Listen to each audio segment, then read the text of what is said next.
মাফ করে দেন। আপনারা মনে হয় যারা বইটা পড়েছেন কিছুক্ষণ, ওখানে একজন ডাক্তারের চরিত্র ছিল ডক্টর আশাব। আমি সেই চরিত্রটা ঠিকঠাক প্লে করে ট্রাই করেছি উইথ ডু রেসপেক্ট। এই ক্ষেত্রে আমাকে সবচেয়ে বড় অবদান হচ্ছে আমার রাইটার স্বাধীন, সামিউল অ্যান্ড আমার director Tarim Noor. And finally আমরা সিনেমা হলে আসলে সিনেমাটা দেখছেন, আমি নিজেও আসলে খুব ইমপ্রেস সিনেমাটা দেখে।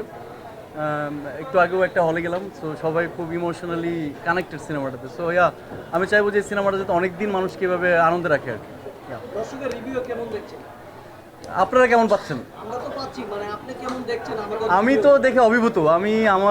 আমি সিনেপ্লেক্সে আসি বা আমার সিনেমার প্রথম থেকে, ক্যারিয়ারের প্রথম থেকে আমি সবসময় সিনেমা হলে আসি, অডিয়েন্সকে কানেক্ট করি, ওদের সাথে কথা বলি, ওদের কেমন লাগছে সিনেমা। সো আমি আসলে এই সিনেমা নিয়ে আমি রিয়েলি অভিভূত।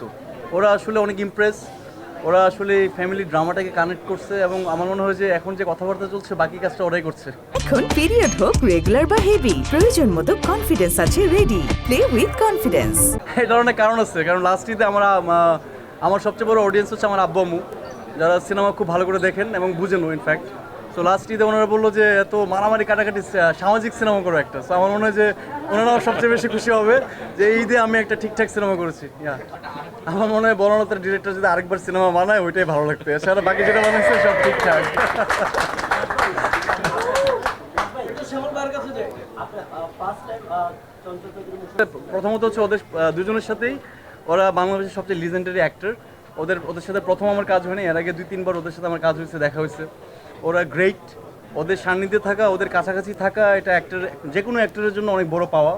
তো আমি বলবো যে হ্যাঁ, বারবার ওদেরকে পাচ্ছি, বিভিন্ন সিনেমায় পাচ্ছি, বিভিন্নভাবে পাচ্ছি। I am really happy. Mosharraf ভাইকে ফোন দিয়ে নিয়ে আসছি। না মোশাররফ ভাই আসবে, এটা না, যার ডায়লগ তার মুখ থেকে শুনলে খুব আরাম না। আমি ওটা খাইতে কিভাবে বলবো যেটা খাইতে বলছে মোশাররফ ভাই।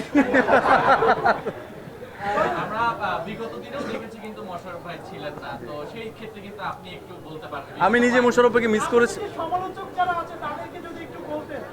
আমি নিজে পার্সোনালি মোশাররফ ভাইকে প্রতিবার সিনেমা হলে মিস করি। উনি দারুণ,